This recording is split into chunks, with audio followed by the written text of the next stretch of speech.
But you're a nice small group, so I can try and tell you a story. So I've lived in Jerusalem for the last year, just before COVID happened. And one of my favourite things about being there was I got to hear all of the Arabic and Palestinian and Jewish stories that were kind of mixed in that part in Jerusalem. And this is a Palestinian story that we think originally comes from Syria, but its kind of roots are there, and they tell stories that are sort of open wisdom stories. So there's not an obvious moral the way that there sometimes is with English stories or English folk tales, but you'll have to get what you get from it, and I'd be interested to hear what you think the moral is. So in a land not very similar to this one, in a wide open desert with dusty sand, and you're going to have to really cast your imagination for this because we're by a wild sea right now. So imagine where the air is so hot when you breathe in, it sort of hits the back of your throat with the dust, and the sand is so hot underneath your sandals you can feel it with each step. That's the kind of land that we're in now. There lived a young girl. She was wild and free and angry.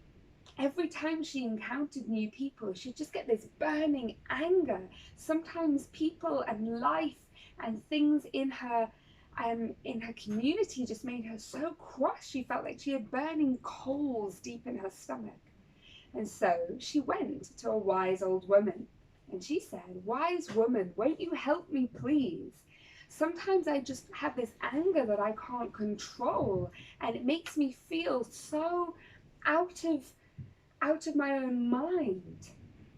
The wise woman said, "Okay, what I want you to do is go deep, deep into the desert until you find an old withered tree, and I want you to stay there until your anger abates."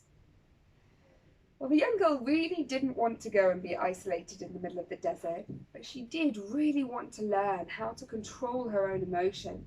So she rode out into the desert. She rode and rode for days and days, and it got hotter and hotter, and the sand got hotter and hotter, and the nights were very cold, until she found this withered tree. There was not a leaf on it. So she stayed there, and by the tree was a small well and a pool of water. And every time a passer traveller came by, she would offer them water. "Can I pull some water and drink, give some water to your camel, to your horse?" She stayed there, and that was what she did. And the anger did not go away, but over time sort of slowed to burning coals. Instead of being red hot flames, they were now kind of embers. She learned how to keep them quieter and more gentle with every giving of water to a stranger. Then one day a rider came up on a large black horse. He came thundering in. He pulled over and demanded that she give him some water. So she went to get the water. But as he demanded, he came off his horse and he sort of kicked her as he did it. And he was so dismissive of her that at once these embers flamed up, and she took a rock and hit him over the head and killed him dead. She was so consumed immediately with guilt. "Not only have I spent years out in the desert trying to learn how to control my anger, but now the worst has happened. What I always feared would happen has happened, and I've killed a man." Just as she was consumed with her own worry and guilt and terror in what she had become, a white rider came riding up on an amazing white stallion.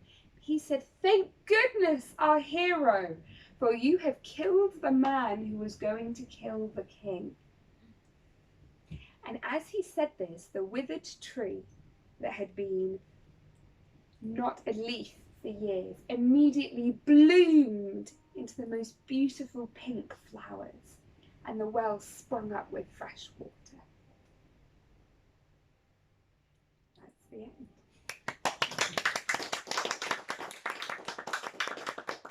So I I never know what the moral of that story is, but I'd be interested. Does anyone have any ideas about what they got from it?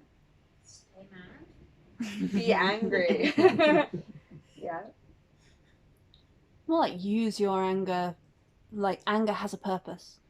Is it useful story when it's hard? To defend your boundaries. Mm. Yeah, and to protect. Sometimes bad first impressions are very accurate.